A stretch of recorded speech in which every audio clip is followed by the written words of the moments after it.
Oh, it's you. Welcome back, my dear. Please, come in. Just give me one moment. 3 drops of wyvern blood. 1, 2, 3. Perfect. Sorry about that. Some of these elixirs can get testy if the ingredients aren't added at precisely the right time. But you don't want to hear about that. Anyway, welcome, my dear. It's so good to see you. But by the great dragon's tooth, though, you're all wet. Did you get caught in that storm on your way here? And yet, you still came. True, I suppose it takes more than a little rain to stop a knight as brave as yourself. Still, imagining you riding along those dark, narrow paths in the pouring rain, making your way across that slippery bridge with the steep ravine below, the thought makes me shudder. I suppose it's a good thing I didn't know you were coming, or I would have been sick with worry. Oh no, it's no trouble at all. I didn't mean it like that. I'm sorry. I promise you're never intruding. Oh, right. I suppose that's what friends are for. Well, why don't you come and warm up by the fire? Let me get you a blanket, and would you like a cup of tea, perhaps? Very well. If you change your mind, just let me know. Right, there we go. Like I said, it's no trouble. I'd hate to see you catch a chill. After all, we can't have the captain of the Crown's personal guard falling ill now, can we?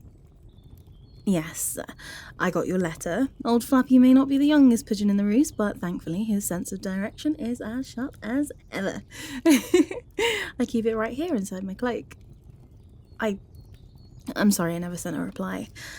I tried to write one out, but every time I sat down, the words just keep getting all jumbled up. I'd end up with a page full of cross-outs, and then I'd get distracted thinking about you and how you tell me not to overthink it, and I'd say it's too late for that, and then you'd laugh and sit down beside me and help me through it step by step, just like you used to do back at the academy. Remember? All those late nights we spent in the library, hunched over our desks, quills scratching feverishly while the candles burn low. If it wasn't for you, I'd never have made it through all those essays. But somehow you made it all make sense. Well, in any case, congratulations. I can't think of anyone more deserving of the honour. Even if His Majesty doesn't deserve to have someone as wonderful as you in his... No, never mind. So, how are you liking it? I hope they see your incredible talents for what they actually are. If not, well, I don't know what I'd do. Oh, no, I understand. I can only imagine how many more responsibilities you must have now. Of course I can't expect you to be able to write or visit quite as often as before. I'm just glad to know you're safe. The first time that almost a week passed between your letters, I was worried someone might have discovered us. I mean, discovered that you were writing to me. I couldn't live with myself if anything happened to you. That's a relief. I can't tell you how much it means that you still write to me, even after everything that happened. Even though you already risked your neck speaking for me back at the sentencing, to know that you still care, it means more than I can say. The others would have happily seen me in prison for my so-called black magic, or worse. You were the only one who came to my defense. I can still see you in my mind's eye. The way you stepped forward, head held high, your voice cutting across the rest of the council.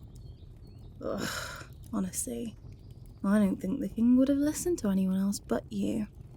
The way he looked at you, as if you were... Nothing. I just mean someone with your confidence, your eloquence, your poise. It's no wonder he noticed. I'll be forever grateful for how you saved me. And truth be told, exile hasn't been that terrible, okay? In fact, I find I prefer my quiet life here in the forest to the demands of knighthood. Just me and my herbs and vials, the gentle bubbling and crackling of the fire. It suits me much better than court. If only we could see each other more often, it'd be perfect. Anyway, what can I get for you today, my dear? Another healing draft? Or perhaps a potion to boost your strength? Maybe I could make you something to increase your stamina. I'd hate to think of you wearing yourself out with all your new responsibilities. Oh, well, of course. You can talk to me about anything, no matter what it is. If it's important to you, it's important to me. Yes. Ah. I had heard about the plague at the castle. Terrible business. Fevers, rashes, cold sweats. Are you alright, my dear? You're not feeling sick, are you? Oh, thank the gods. Still, I don't blame you. I imagine everyone at the castle must be walking around wondering who might be next. Don't worry though, my dear. If you'd like, I can make you a protective draft. It's a potion to shield one from all ills, even sickness. I confess, it's not easy to make, but if it means that you'll be safe, there's nothing I wouldn't do. Oh. But if it's not for you, then who would it be for? I don't understand. Who could possibly need it more than you? Oh. No, I'm fine, really. No, of course not, my dear. Why would he be angry with you? You're just doing your duty. It's your job to protect the king, even if it means consulting the enemy. No, not your enemy, perhaps, but I doubt His Majesty would say the same. I'm a practitioner of black magic, after all. I have the brand to prove it. Imagine, the king benefiting from the very thing for which he exiled one of his closest friends. No, wait, please. Ugh, forgive me. Look, I was just surprised by the request, that's all. Let me see. Oh yes, okay. Ashes of sage, mugwort and wormwood in equal measures. Okay. Of course I'll still make it for you. Whatever he did to me, it was years ago now. Water under the bridge. And even if I did still bear a grudge, if it meant that it would make you happy, I'd do it in a heartbeat. There's nothing I wouldn't do for you, my dear. Now, shall we begin? That's right. Oui. Would you mind giving me a hand? Why so nervous, my dear? Oh, really? And yet you're rubbing at the hem of your shirt again. You did the same thing with your uniform back in the academy. Whenever you were nervous about getting a question right, or whenever we'd sneak to the kitchens for a midnight snack and get caught by the prefect on duty, somehow you'd always manage to talk us out of trouble. But still, I could see your fingers twisting the edge of your sleeve. You think I could ever forget those times? In any case, you needn't worry about the potion making process, my dear. I wouldn't ask you to do anything too complicated. Or perhaps it's more than that. Afraid, perhaps, to betray your beloved king by assisting me with forbidden magic? I thought so. Still, isn't it all for his benefit? Sometimes you have to do what may be considered wrong in order to do what ultimately is right. Besides, you know my craft is not the demonic art that most people perceive it to be. Oh, really? Do we not see transformation in nature? Right.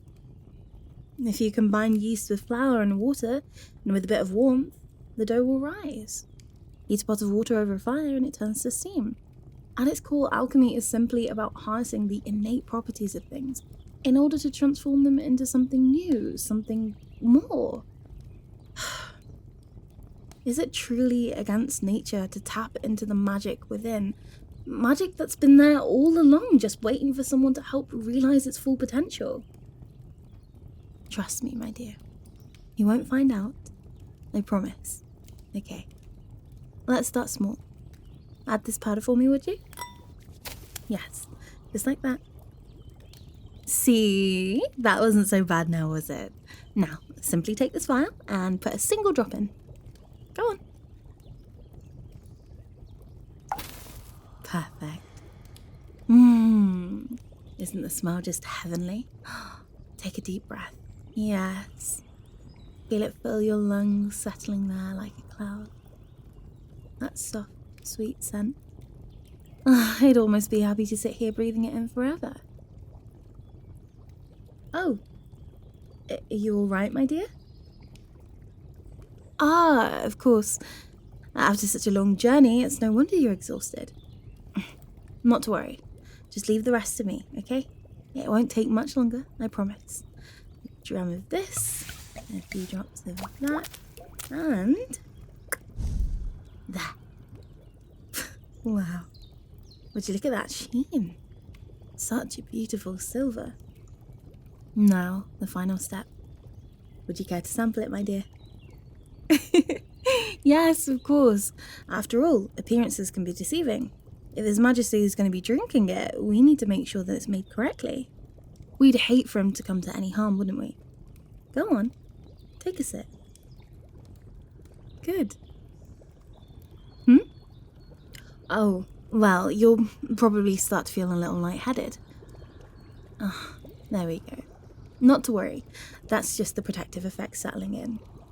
You may feel your mind clouding over, your thoughts slipping away, the room starting to spin as your body relaxes and your limbs turning to lead. No, don't fight it, my dear. It's okay. Shh, I know, my dear. I know it's scary, but you'll be alright. It's only a simple sleeping draft. It won't have any long-term effects. Would I ever put you in harm's way? Like I promised. As long as you're with me, nothing will harm you. Shh. Okay, it's alright. Here, let's get you to bed before you collapse. Lean on me. Oh, or on second thought, let me carry you. There we go. Doesn't it feel good to rest? Let yourself sink into the sheets. Let those heavy eyes close and allow yourself to drift off.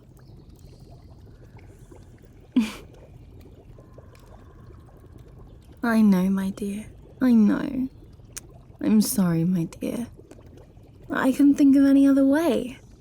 That bastard was already driving us apart. If I let you go back to him, eventually he'd find a way to turn you against me. He's already ensnared your heart. I won't let him poison your mind against me too. I'd sooner fall on my sword than lose you. But everything will be alright, okay? I promise. Now, just relax, my dear, and let the sleeping draft do its job. Yes, that's it. Sleep, my dear. I'll be here the whole time. Sweet dreams.